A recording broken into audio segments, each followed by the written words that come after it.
А влияет ли раскол абхазской церкви на духовность прихожан, на духовность абхазского народа? Конечно. Раскол абхазской церкви, ну, я бы расколом тоже не назвал, знаете почему? Потому что у нас нет, собственно говоря, пока института церкви.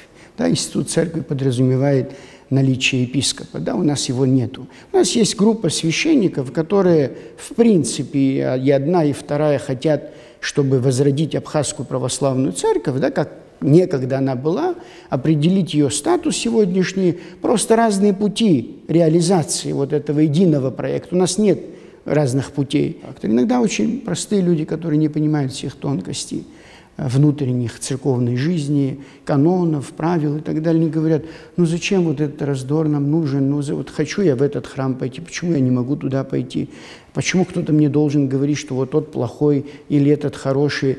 То есть очень много смущений возникает. Я всякий раз, когда выступаю, извиняюсь перед паствой, независимо она имеет отношение к одной группе священников или к другой группе священников, я всегда извиняюсь и говорю о том, что мы вынуждены, да, вот говорить о тех темах, которые не имеют никакого отношения к Евангелию. Понимаете, никакого отношения.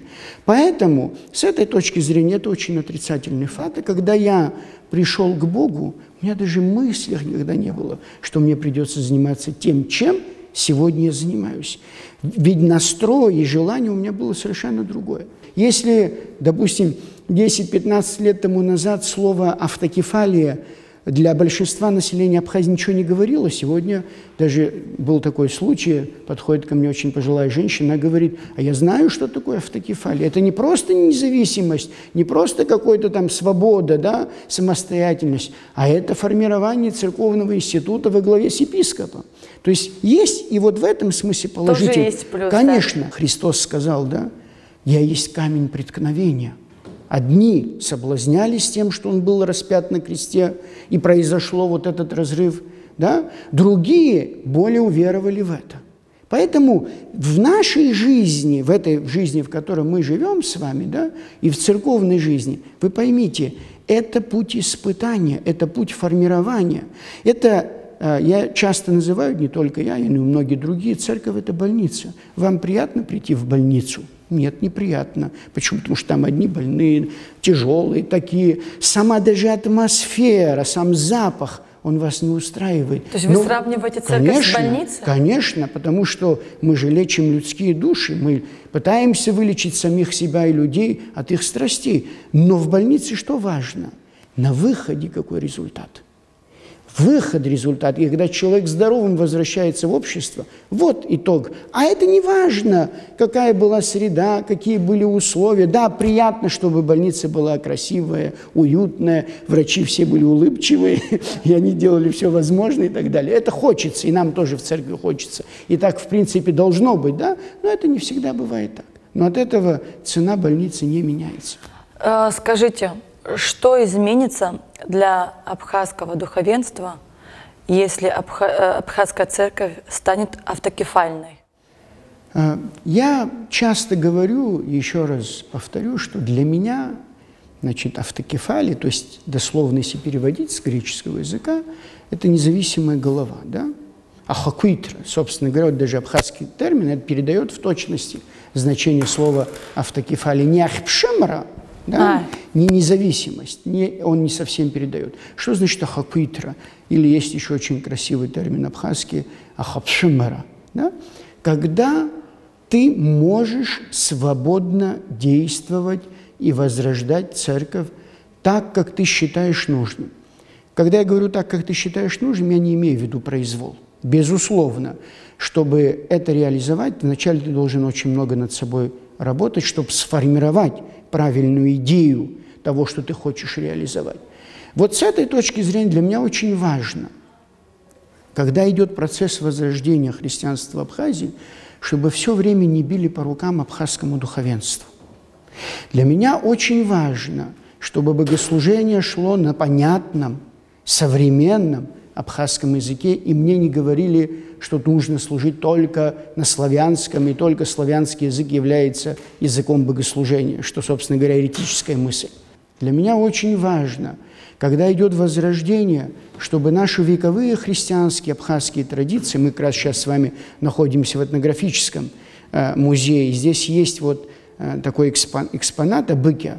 В древности Абхазии созывали на богослужение. У нас есть описание, например, в Пицундах.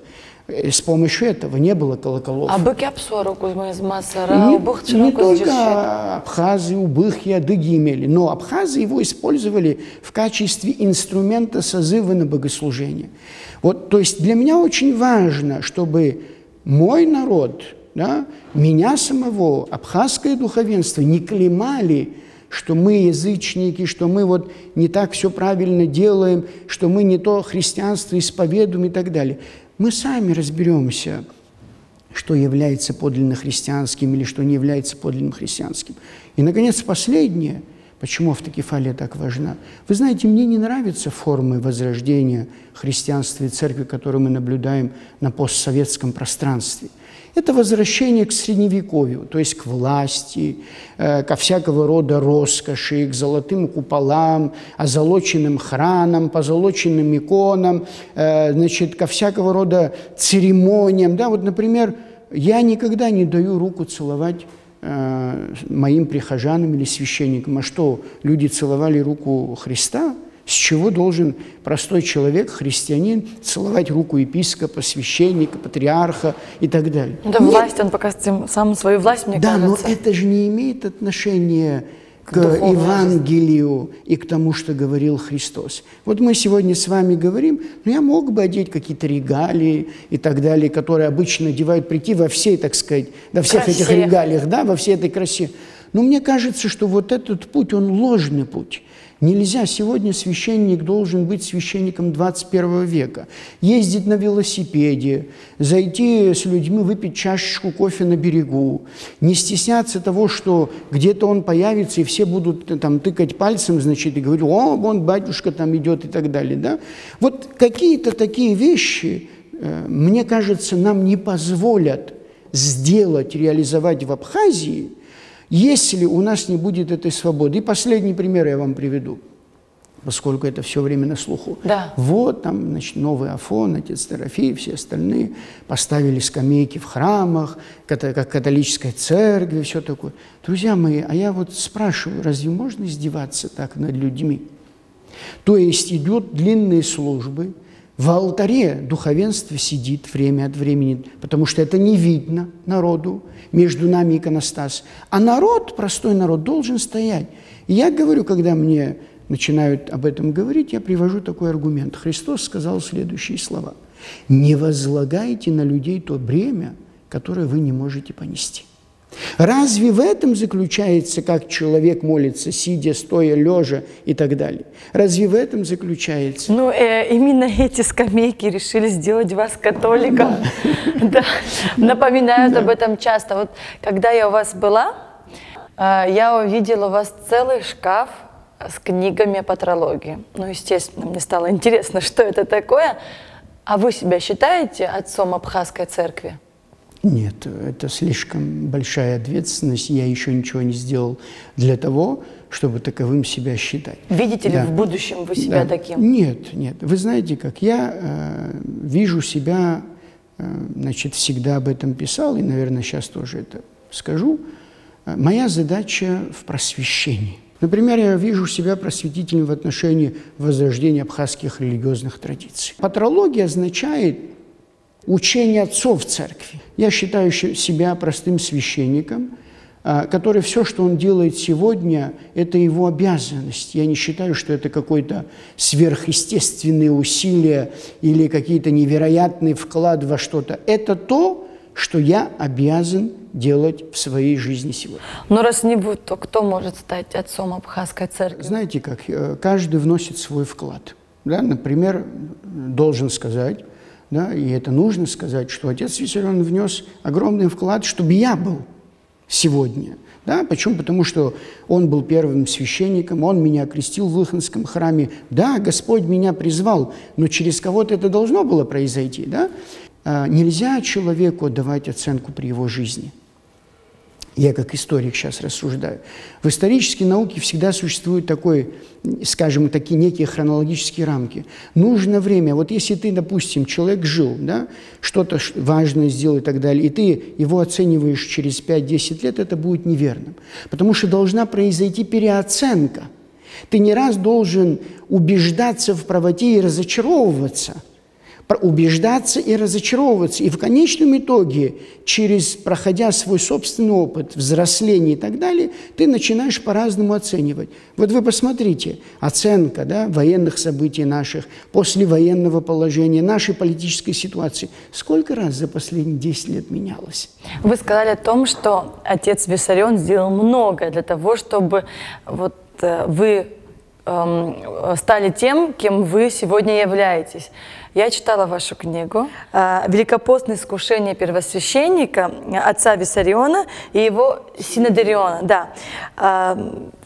Тут еще совершенно недавно, еще многие из нас обрадовались, у вас было селфи в Фейсбуке. На каком этапе у вас сейчас отношения с отцом Виссарионом? Ну вот мы буквально вчера вместе были в Новоафонском монастыре. Вы служили или общались? Нет, мы общались, да. Речь идет о том, что вы поймите, что наши отношения не столько зависят от нас. Поймите, да? Ну, давайте, так сказать, говорить правду и оценивать ситуацию, как оно есть. Безусловно, что-то и от нас зависит, да? Что-то и от нас зависит. Но ключ не у нас находится, решение этой проблемы. И самое главное, нити не идут проблемы к нам, да? То есть вы не выйдете, от нас они не идут. Дело в том, что и эту ситуацию надо рассматривать в контексте того, что сегодня происходит. Вот я много раз говорил, еще раз скажу сегодня, и вчера это говорил отцу Виссариону, да, когда мы обсуждаем выход из этой ситуации.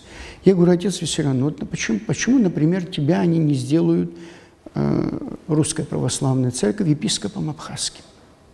Вот если тебя сделают епископом Абхазским, я упраздню митрополию и подчинюсь тебе. Почему? Потому что это решение абхазского церковного вопроса.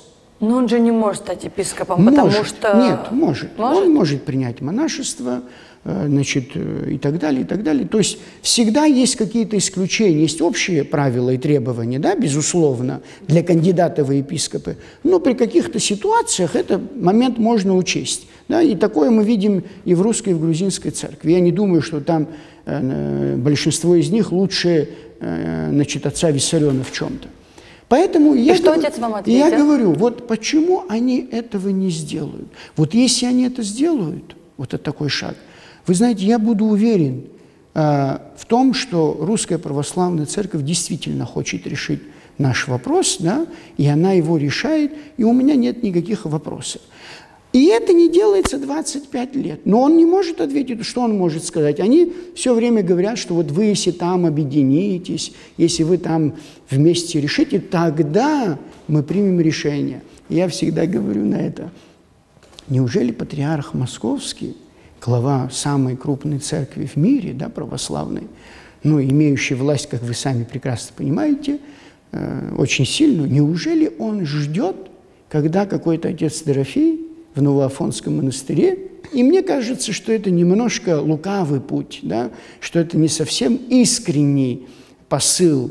И поэтому я в этом вопросе не иду на уступки, потому что я не вижу сопутствующих аргументов в пользу того, что Русская Православная Церковь завтра решит абхазский церковный вопрос. Наша задача, я еще раз повторю и очень четко, кратко сформулирую, это выход из канонического состава Грузинской Православной Церкви. До сегодняшнего дня, независимо от того, что мы уже 25 лет не имеем общения с Грузинской Православной Церковью, она не присутствует на территории Абхазии, несмотря на то, что мы уже признанное государство, пусть частично, неважно, и так далее, тем не менее, все ныне существующие православные церкви в мире, а их 14, включая и Русскую Православную Церковь, нас признают де юре, то есть согласно канонам церкви и так далее, частью грузинской церкви.